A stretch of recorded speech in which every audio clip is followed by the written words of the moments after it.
Eu vou falar de um outro transtorno que eu acho que é esse que as pessoas se tocam que deveriam ir pra fono, que é quando a criança ou a pessoa gagueja, né? Ou troca palavras. Mas vou focar no gaguejar.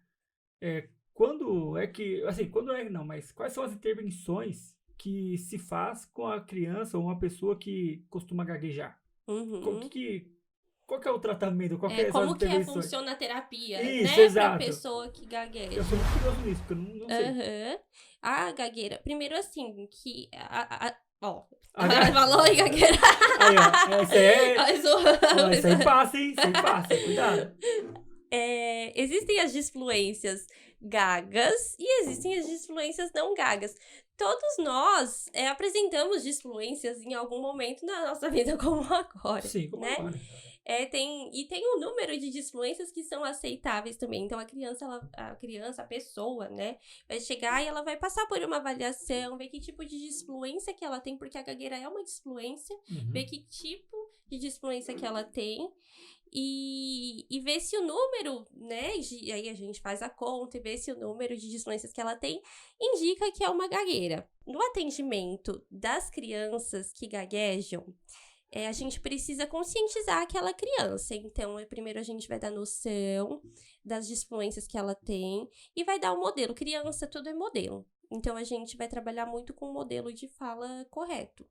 E essa criança, ela precisa falar mais lentamente. Então, a gente até conta a história da lebre e da tartaruga. Sabe? Que a lebre quis apostar uma corrida com a tartaruga e no final quem ganhou foi a tartaruga. Porque a lebre tava se achando... Você já ouviu essa história? Sim, essa história é clássica, é a fábula do Brasil. E aí tem a moral, devagar se vai longe. Então aí, pra ficar mais lúdico, a gente conta a historinha da tartaruga, que não precisa ter pressa.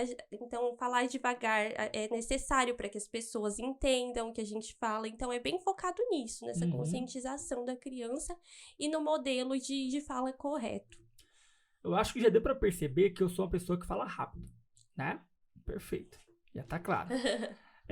E por falar rápido, eu acabo gaguejando ou então engolindo palavras. E aí você falando disso me fez lembrar que assim, a minha família é uma família aglutinada. Com esse termo? Família que, tipo, todo mundo fala junto, grita e tal, mesa junto lá e é um caos. E aí quando eu era mais novo, eu tinha que participar das conversas, obviamente, né? Eu era uma criança curiosa e queria conversar com todo mundo. E aí não tinha espaço pra falar. Ninguém abriu a brecha pra eu falar. Aí o que eu fazia? Eu falei. Entenderam? E geralmente, e muito provavelmente, as pessoas da sua família falavam assim também. Provavelmente. Porque, de novo, criança aprende muito com o modelo. Exato. Então, muitas vezes, assim, e outra coisa, gagueira tem toda uma questão genética, hereditária. Então, é muito comum as crianças chegarem pra gente e o pai, às vezes o avô, a avó, terem tido gagueira também. Sim. Né? Porque não é só questão de modelo, mas é uma questão hereditária. Sim. Mas esse seu falar rápido, muito provavelmente foi por modelo da sua família. Foi, todo mundo falava rápido, todo mundo queria, sabe? E aí eu como criança falei, poxa, eu também quero falar aqui, queria ter o meu lugar de fala. E aí eu só jogava. E foi assim, então eu fico percebendo isso em mim o tempo inteiro, eu tento me corrigir o tempo inteiro. Até na questão da fala. Por quê? Toda vez que eu percebo que eu estou falando rápido, eu falo, pera, segura, rolê aí, vamos dar vida. E é treino mesmo, é treino. Às vezes eu falo um negócio aqui com minha esposa, ela não entendeu. Eu falei, eu acabei de falar, como ela não entendeu? Sério, tipo, só eu e ela aqui em casa. E aí eu falei, ela não entendeu. Eu falei, realmente, eu falei pra dentro aqui, e tem vezes que nem eu me entendo, sabe? Eu falo, realmente, falei errado, deixa eu voltar e falar mais devagar pra que ela entenda. Aí, no começo do casamento eu achava que, essa menina tá me tirando. Ela só tá querendo, usando na minha cara e tal, mas não, realmente ela não entendia. Porque quando eu falava, e se a pessoa entendeu, azar dela, você não entendeu também. Então imagina isso, eu não era formado ainda quando eu casei. Agora imagina isso na terapia, eu falando pro meu paciente. Imagina o quê? Então, por exemplo, eu fico me policiando também ali. Quando eu percebo que estou falando rápido, eu vou corrigindo. Mas a gagueira, assim, no meu caso, vem dessa questão de querer falar rápido e acabar... Isso. Atropela tudo. Às vezes o pensamento, né? O pensamento vai mais rápido que a língua. É loucura. Às vezes eu pensei e quando eu falei 2 palavras. É horrível, mas isso também tem a ver com ansiedade, óbvio, mas é por aí, né? Então, tem a gagueira. E muitas vezes, quando tem esse fundo de ansiedade, aí a gente faz o trabalho em conjunto também, fono e psicólogo.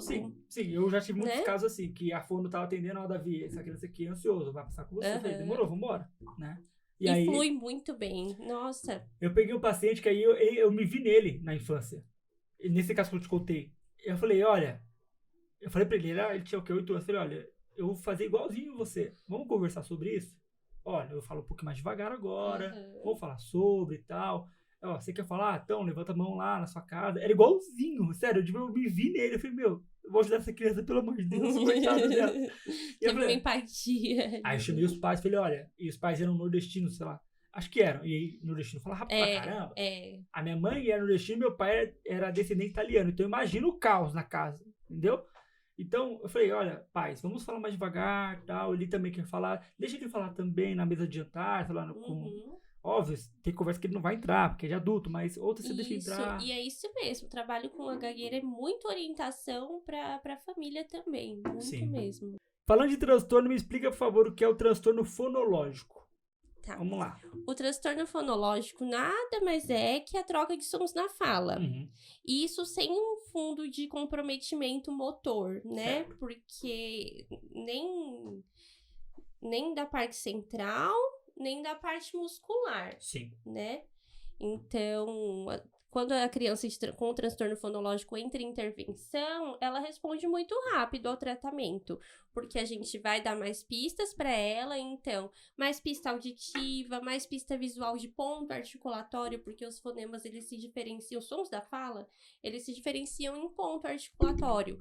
O que diferencia o T, que é a língua tocando lá em cima, do L, é que a língua não toca no dente, a língua tá mais para trás. Então, a gente vai dando essas pistas para a criança, que geralmente não são explicadinhas assim, né? A gente vai já aprendendo, aprende. né? E aí, quando ela vem para fono, a gente vai dando essas pistas mais visuais, táteis e auditivas para que ela adquira os sons. Entendi. Então, essa a ideia de entender como funciona cada som por meio dos pontos... Qual é o nome dos pontos? Ponto articulatório. Tá, da língua, tipo, onde ela vai para cada situação. Isso. Você falando disso, desculpa, mas você falando disso, eu lembrei de uma paciente minha que mora na Holanda e eles puxam muito o R. Tudo que tem R, tipo, R, sabe? Eles puxam muito. Então, por exemplo, se a pessoa é gringa, vem pra cá, ela vai ter uma dificuldade com isso, né? Isso mesmo. E pelo que aquele cérebro tá acostumado também, né? Sim. A produção de sons, ela é muito dependente do planejamento motor, que tem uma área no cérebro que é ele que faz todo o planejamento motor. E aí muito se fala, hoje em dia, na apraxia de fala. Não sei se você já ouviu. Já ouvi esse termo, mas eu não sei o que é. Apraxia de fala na infância. Que é quando a criança tem trocas de sons na fala, a criança tem um atraso de fala também. E assim, existem graus, né, de severidade da apraxia. Então, às vezes, a criança tem algumas trocas na fala. E muitas vezes a criança apresenta, assim, um repertório muito pequeno de palavras, mas não porque ela não tem vocabulário, né? Mas porque ela não consegue produzir. E aí é uma questão de planejamento motor. Certo. Né? Então, assim, o diagnóstico fonoaudiológico, né, a avaliação fonoaudiológica, ela precisa ser muito bem feita, porque existem uma gama de diagnósticos, inclusive diagnósticos de fala, né? Então, assim, por que o meu filho não tá falando? Podem ter muitos porquês. Então, de novo, por isso que é necessário uma avaliação muito bem feita. Sim.